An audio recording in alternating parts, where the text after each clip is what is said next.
Assalamualaikum warahmatullahi wabarakatuh.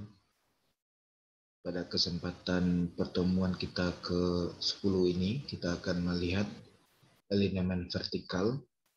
Kita lanjutkan, kemarin kita sudah membahas tentang elemen horizontal dengan bentuk tikungan SCS, FC, dan SS.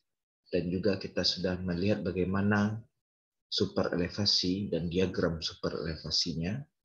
Maka kita selanjutkan kepada elemen vertikal, yaitu lengkung cembung. Nah, di jalan kita bisa melihat di mana pada jalan tersebut ada bentuk jalan mendaki dan menurun. Maka mendaki dan menurun pada jalan tersebut bisa kita lihat di sini adalah elemen vertikal. Maka pertama pembahasan kita yaitu lengkung cembung, di mana elemen vertikal adalah perencanaan elevasi sumbu jalan pada setiap titik yang ditinjau berupa profil memanjang. Jadi kalau saudara melihat di jalan itu bentuk memanjangnya, pada perencanaan elemen vertikal akan ditemui kelandaian positif. Nah, apabila kita sebut dia positif, maka itu adalah tanjakan, dan kelandaian negatif adalah turunan. Sehingga kombinasinya berupa lengkung cembung dan lengkung cekung. Di samping kedua lengkung tersebut ditemui pula kelandaian datar. Nah, kondisi tersebut dipengaruhi oleh keadaan topografi yang dilalui oleh rute jalan rencana, di mana kondisi topografi tidak saja berpengaruh pada perencanaan elemen horizontal, tetapi juga berpengaruh pada perencanaan elemen vertikal. Lengkung vertikal direncanakan untuk merubah secara bertahap, ya, perubahan dari dua macam kelandaian arah memanjang pada setiap lokasi yang diperlukan. Hal ini dimaksudkan untuk mengurangi goncangan akibat perubahan kelandaian dan menyediakan jarak pandang henti yang cukup untuk keamanan dan kenyamanan. Maka lengkung vertikal kita bagi menjadi dua, yaitu bentuk lengkung cembung dan lengkung cekung.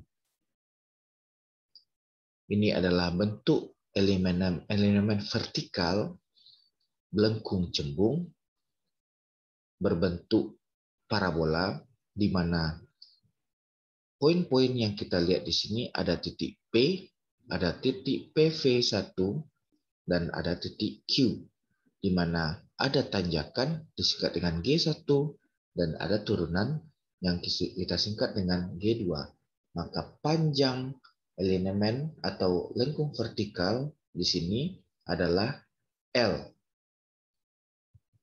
di mana rumus yang kita gunakan mencari Z dan Y. Z itu adalah panjang titik P kepada titik sudut yang kita gunakan untuk kemiringan tanjakan, dan Y adalah ketinggian dari tanjakan tersebut. Maka Z adalah L kali G1 kurang G1 dibagi G1 kurang G2 sama dengan L kali G1 bagi A. Ini adalah rumus Z, dan rumus Y adalah L. Kita sederhanakan menjadi G L sama dengan L kali G1 pangkat 2 bagi 2 kali A. Ini adalah rumus untuk mencari panjang lengkung.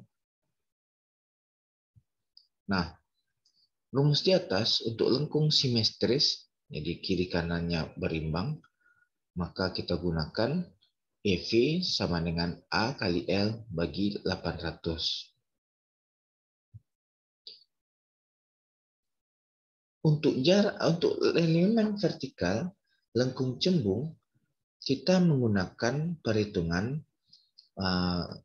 yaitu jarak pandang henti dan jarak pandang mendahului, di mana tinggi mata dengan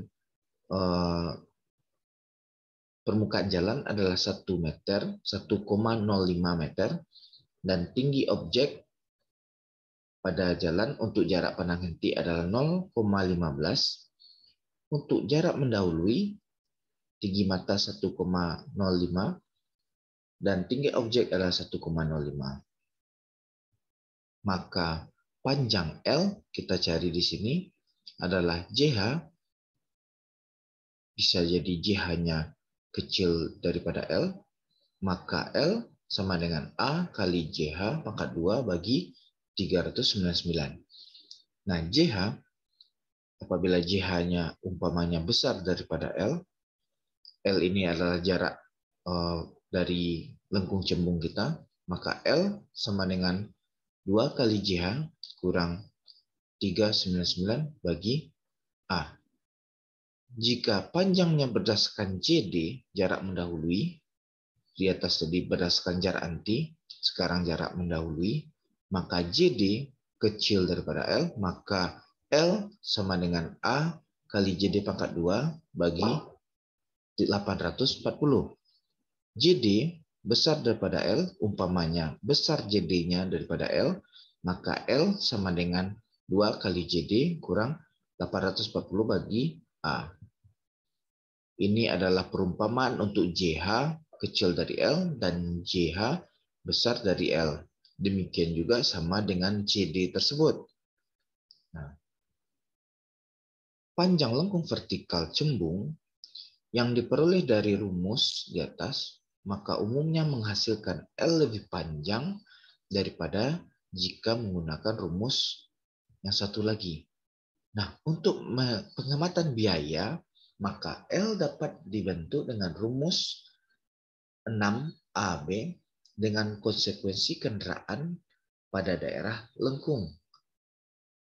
Nah, konsekuensinya pada daerah lengkung cembung tidak dapat mendahului kendaraan di depannya. Maka dipasang rambu-rambu atau marka jalan dengan marka garis lurus.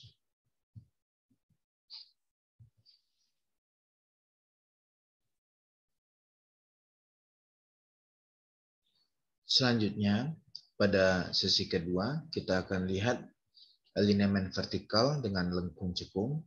Tadi kita sudah melihat lengkung cembung, kemudian kita lihat lengkung cekung. Nah, untuk lengkung cekung, tidak ada dasar yang dapat digunakan untuk menentukan panjang lengkung cekung vertikal. Nah, di lapangan itu sangat sulit, akan tetapi ada 4 kriteria sebagai pertimbangan yang dapat digunakan pada jalan. Pertama adalah jarak sinar lampu besar dari kendaraan, kemudian kenyamanan pengemudi, kemudian ketentuan drainase jalan, lalu penampilan secara umum. Inilah faktor yang kita rencanakan untuk menilai lengkung cekung pada jalan. Nah, apabila kita melihat jarak pandangnya mentok, nah ada tanjakan yang sangat tidak baik, maka kita bisa melakukan penimbunan pada jalan tersebut. Itu maksud dari alinemen vertikal lengkung cekung. Untuk JH kecil dari L, kita lihat gambar di sini, maka tinggi yang kita gunakan adalah tinggi lampu kendaraan, di mana tinggi lampu kendaraan adalah 60 cm pada jalan. Maka ada JH di sini jarak henti, di mana sudut biasnya adalah 1 derajat dan panjang dari lengkung cekung kita adalah L. Nah, untuk besar daripada jarak henti, kita lihat di sini, maka rumus yang digunakan JH kecil dari L, maka L sama dengan A kali JH pangkat 2 bagi 120 tambah 3,5 kali JH. Untuk JH besar daripada L, maka L sama dengan 2 kali JH dikurang 120 tambah 3,5 JH bagi A. Ini adalah rumus yang kita gunakan untuk JH. Nah, kita masuk kepada bentuk dari perhitungan alinemen vertikal yang ada. Ini adalah gambar dari survei, data survei, yaitu ketinggian elevasi tanah asli dan elevasi tanah rencana. Jadi pada jalan, kita lihat di sini ada G1 kenaikannya adalah plus 3,67%, G2 adalah penurunan, ya, bukitnya menurun sebesar minus 1%. Maka di sini kita lihat STA-nya adalah STA 0 plus 00 sampai STA 0 plus 600. Maka jalan yang direncanakan, kecepatan rencana adalah 60. Maka datanya ditentukan dari tabel. Untuk VR 60, maka kelandaian maksimumnya adalah 8%. Itu diambil pada tabel 12. Nah, dari tabel selanjutnya kita lihat 60 km per jam, maka jarak pandang hentinya minimum adalah 75 meter. Kini kita bisa lihat pada tabel pertama di perkuliahan awal kita, di mana VR-nya adalah 60 km per jam, maka jarak hentinya minimum adalah 75 meter.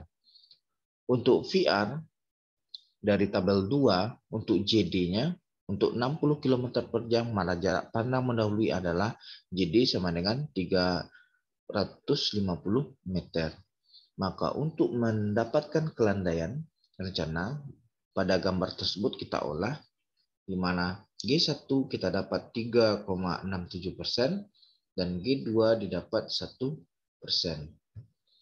Maka panjang L untuk jarak pandang henti, L sama dengan A kali dengan JH pangkat 2 bagi 399, di mana L kita dapat adalah 65,8 meter. JH kecil daripada L, di mana 75 meter kecil dari 65,8 meter, maka JH tersebut tidak memenuhi kriteria. Nah, di mana yang memenuhi kriterianya? Di mana L adalah besar, JH-nya adalah besar daripada L, di mana 2L sama dengan 2 kali JH dikurang 399 dibagi A, di mana 2 kali 75 dikurang 399 bagi 4,67 sama dengan 64,5 meter, di mana JH besar daripada L sama dengan 75 besar dari 64,5 meter, maka memenuhi. Nah, yang kita ambil adalah JH besar daripada L, di mana 75 besar dari 64,6 meter. Ini yang kita ambil untuk perhitungan yang memenuhinya. Untuk jarak pandang mendahului, kita lihat di sini, JD-nya tadi kita dapatkan adalah 350 meter. Maka yang memenuhi di sini pada rumus yang kita gunakan adalah JD kecil daripada L, di mana 350 kecil dari 681,04 meter. Maka yang kita ambil rumusnya adalah JD kecil daripada L.